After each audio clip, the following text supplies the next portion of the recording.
I believe that lowering the voting age to 16 could have some benefits in society, as most 16-year-olds have already been given a lot of responsibilities, such as being able to, with consent of a parent, get married, for example. One of the best tips I can do is lots and lots of chocolate, because that actually stimulates the brain at times. I think it helps. I think one of the things that we have is we have a really clear sense of what we're actually doing in a world which is often confusing.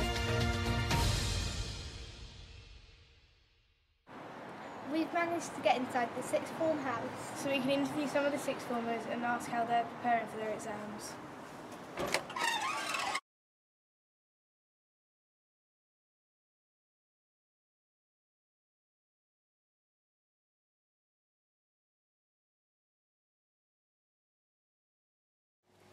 What are your top tips for keeping calm in exams?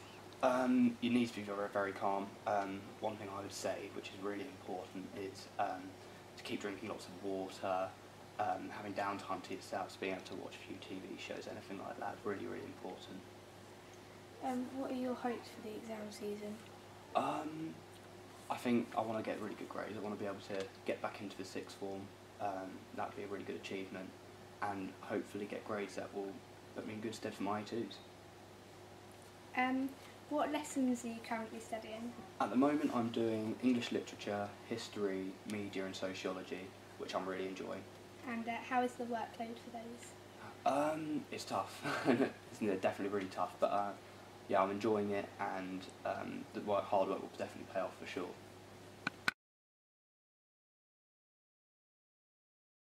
Mrs. Griggs, what are your top 5 tips on how to stay calm during exam season?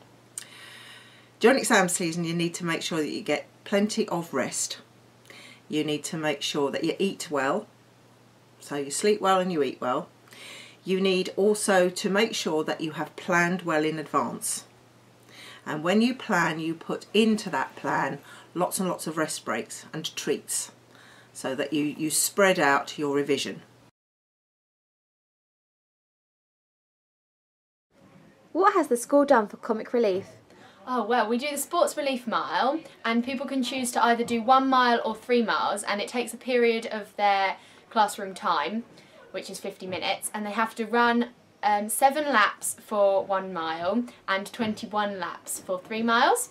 And it's really good encouragement, because we do it in a house system, and you get 1 point for running 1 mile and 3 points for running 3 miles, so it's a really good encouragement for them to get involved with Sports Relief.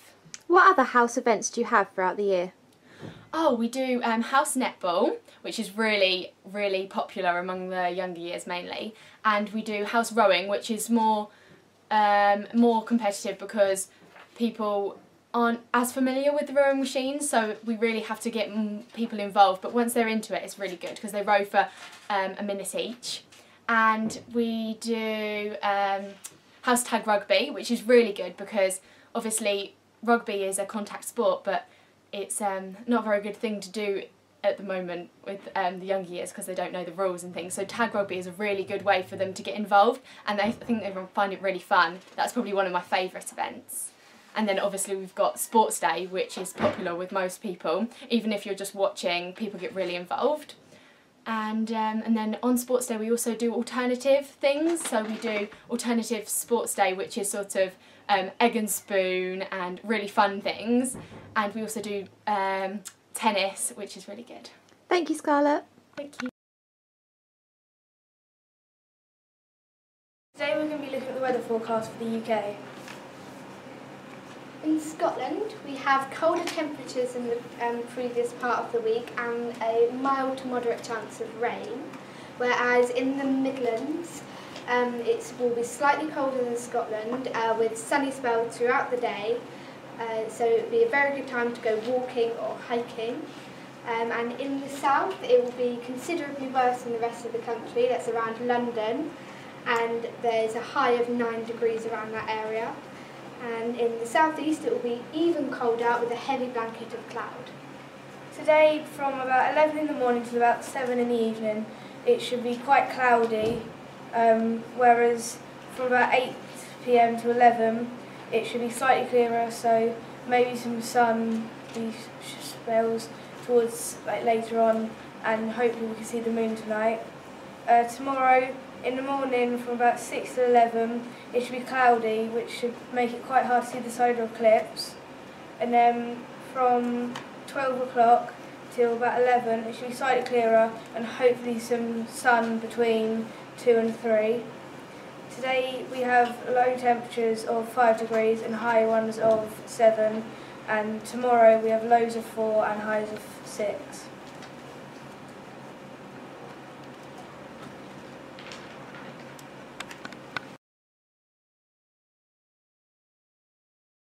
Hello, I'm Miranda. And I'm Ella.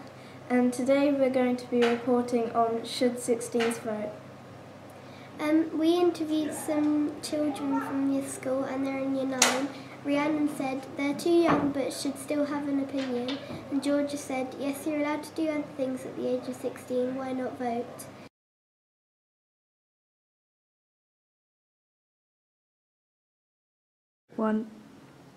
We're here with Mr. Bartlett, DGGS's head teacher, and we're going to be asking him a few questions today.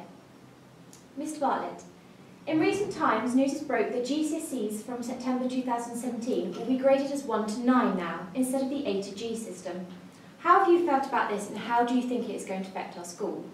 I think there's a problem nationwide about it, because actually the problem is not the change itself, but the way in which it's actually been phased in. So for students who are starting their GCSEs next year, in year 10, they will actually end up with English and Maths, which have a numerical grading, and the rest of their subjects will actually have an alphabetical grading. And that, I think, makes it very difficult for people to compare. They are not simply transferable. So 1 does not equate to an A star. It's equivalent to A star, so double A star. So I think that's going to be really difficult for parents and students to actually understand. And more importantly, it's going to be very difficult for employers, when students are going for their jobs, first jobs, to actually understand the system. So the problem is not the change, but actually the rather disconnected way in which it's actually been introduced. So would you have preferred it to have been introduced in maybe at one set time? Yes, absolutely. Yeah. I think this is, I would have wanted, I don't have a problem with the change. I understand why that's coming about, because that's designed to give more scope to the awarding exams, to ensure that everybody is challenged, and also that people stop fixating about the CD borderline. But I would like it to actually have been, come in all in one go, and probably also coming in, say for English and Maths, at a time when there are not, colleagues are not already having to struggle with the introduction of A-levels. It's almost too much work, too much in one fell swoop. So A-levels are also going to be changing, we understand. Yes. Is this going to have a considerable effect on sixth form? Yes, it's going to have a massive effect on sixth form. And again, we come back to them not introducing all the change at the same time, because a number of exams are going to go back in time almost to the linear system, so an exam at the end of 2 years, whereas some are going to actually be examined in the manner that students are currently used to, which is actually unit exams or module exams. And at the moment, we're going to get from 2015 a mixed economy of some units, some, and so in terms of school planning, in terms of students being able to prepare, in terms of parents, students and teachers understanding how the system works, I think we're in for a time of confusion, which is further compounded by the fact that nobody is sure what is going to happen after the election, even depending on who may or may not actually be successful in the next election. However, one thing you seem to be very assured of is very strong exam results. You've managed to attract them for a number of years now.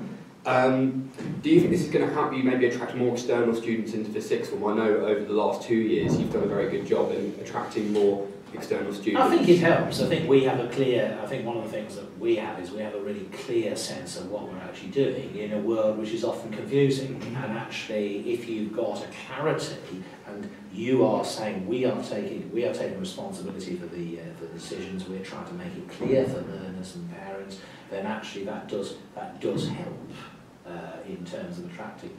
But the outcomes, of course, remain focused on ensuring that the outcomes are as good as they can possibly be. So would you say this has created a more diverse sixth form? Well, yes. I mean, the person sitting next to you is evidence of that, and indeed, you come from yes, you're an external student, do you understand? Yes, it does, and I think it is actually really important to think of it as a 11 to 16 single-sex school and then a co-educational sixth form. And I think that's actually, after all these years, I think actually that's probably a model that I think that ensures the best development for all learners. Because there's obviously still some agreement, like some people think that boys shouldn't be in an all-girls school. There's not many people who think that. There's probably a few. There's probably a few sort of stray people knocking around who think that. But I think generally that's not the case, because I think most people who join us have made a considered decision to come here and know what they're buying into, and that remains important, that people understand the distinctive nature of the school and that it doesn't change fundamentally because we bring in boys or we have external students or whatever it might be. And one thing that's going to be very important to all the sixth form now, I can imagine, is in terms of politics. The voting age is now possibly being lowered to 16. Possibly, yes. I'm not sure when that's actually on the horizon. Interestingly, after the next election rather than for it. Yeah, but of course it could be a possibility. What's your view on that? Do you think it's an appropriate action? Personally, and this is my personal view, I'd keep it at 18. But it is a personal view. Yeah. And my reason for saying that is that actually I think it is really important that actually I think young people are actually very discerning, but I also think it is important that people, have time to be introduced to the guile of politicians as well as the different viewpoints. However, I also understand the argument that says that actually there is a decreasing interest in politics, a decreasing participation in politics, and therefore it becomes really important to actually, at what point, do you grab people younger than they carry on? And actually, I suspect if somebody's interested in politics, then they are interested quite young anyway, and probably very frustrated that they can't vote at 16. But probably I'm quite conservative with a small c on this one, that actually I want to see it remaining at 18. For sure. And finally... Oh, so you agree with me? Well, we asked a few of the teachers at the school, and there's a lot of mixed views, really. Some teachers believe that we should have more life experience first before we comment on... I avoided saying life experience because actually then you actually think of some of the people that may be exercising their vote, you might think it's actually their life experience, isn't it? So it's actually, it is, I think it's, I wouldn't wish to generalise. And finally, there's a challenge for you now.